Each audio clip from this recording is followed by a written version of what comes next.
पहलगाममध्ये धर्म विचारून हिंदूंना गोळ्या झाडल्या आणि इथं निष्पाप हिंदूंना भाषा विचारून चोप दिला, आशिष शेलारांचं वक्तव्य।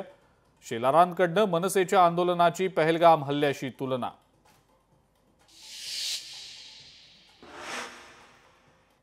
पंढरपूरमध्ये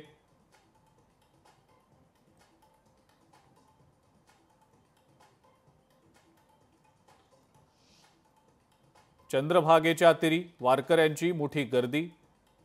वाळवंटी लोटला भक्तीचा जनसागर, स्नानासाठी वारकऱ्यांची रीख।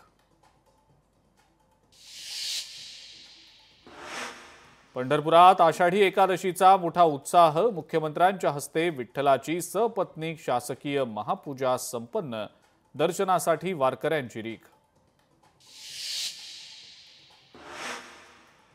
मुंबईतल्या वडाळ्यातल्या प्रति पंढरपूर नावानं ओळखल्या जाणाऱ्या विठ्ठल मंदिरामध्ये भाविकांची अलोट गर्दी।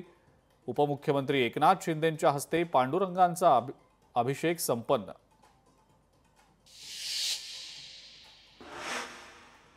राज्यामध्ये पावसाचा जोर आणखी वाढण्याची शक्यता। कोकण आणि घाट माथ्यावर मुसळधार पावसाचा इशारा। विदर्भ आणि मराठवाड्यातही सरी बरसणार। अमरनाथ यात्रेसाठी भाविकांची अलोट गर्दी। कालपर्यंत 30,000हून अधिक भाविकांनी घेतलं दर्शन। सुरक्षिततेच्या अनुषंगानं बंदोबस्त। आणि मुंबईतल्या साकीनाका परिसरामध्ये एका 62 वर्षीय व्यक्तीकडनं 16 वर्षीय अल्पवयीन मुलीवर लैंगिक अत्याचार। आरोपीवर पॉक्सो अंतर्गत गुन्हा दाखल। आरोपीवर राजकीय वरदहस्त असल्याचा दावा।